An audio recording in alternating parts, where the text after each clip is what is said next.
الشخص الأول: نفسي يشترك في قنوات تستحق بجد الاشتراك، يعني أستفاد منها بجد.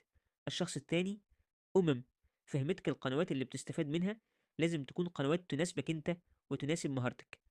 الشخص الأول: أم طيب زي إيه القنوات دي؟ الشخص الثاني: بكل بساطة ممكن تكون قنوات طبخ، أو تعليم لغة معينة، أو تجارب علمية، أو صنع أشياء يدوية، أو فن الرسم، أو رياضية، أو دينية، أو أكثر. فعندي سؤال دلوقتي: إيه هو أكتر قناة حسيت إنك عايز تشترك فيها منهم؟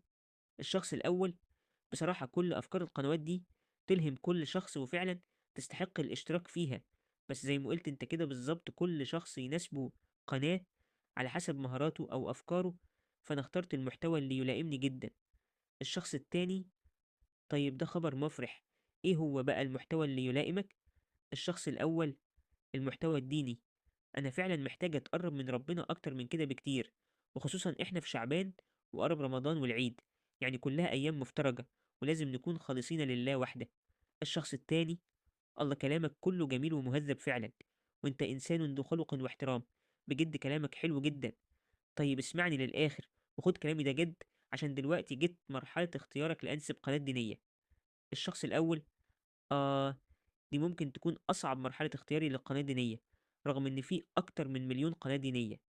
الشخص التاني: عادي جدا لو تشترك في قنوات دينية كتيرة، وكمان انت كده بتاخد حسنات أكتر، لأنك بتستفاد من كل قناة دينية انت مشترك فيها، وبتاخد حسنات كتيرة جدا كل ما تسمع مقطع قرآني مثلا، أو حتى بسبب فيديو بطلت تعمل ذنب كنت بتعمله في حياتك. وتخيل بقى لو تشارك الفيديو اللي اتفرجت عليه ده لجروب مثلا فيه أعضاء كتيرة، تفتكر حسناتك قد إيه؟ وانت كده دليت على الخير، والدال على الخير كفاعله بالظبط. وممكن كمان تبقى سبب في نشر فيديو ديني من الناس بمجرد ضغطك على زر الإعجاب بالفيديو. وعارف بقى لو كمان تفعل زر الجرس، تبقى كل ما فيديو ينزل في القناة يتبعت لك إشعار على طول يقولك فيه إن في فيديو جديد نزل، يلا روح خد لك حسنات. بجد حقيقي انت مش عارف قد ايه كثرة الحسنات اللي جاية لك بمجرد بس الاشتراك في قناة دينية.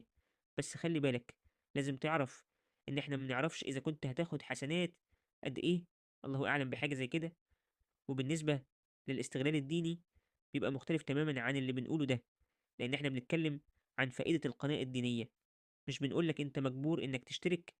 لا، احنا بنقول انك ليك الحرية التامة تشترك في اي قناة سواء دينية او غيرها.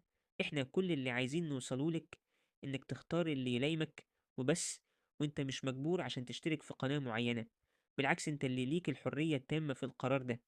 بس فكر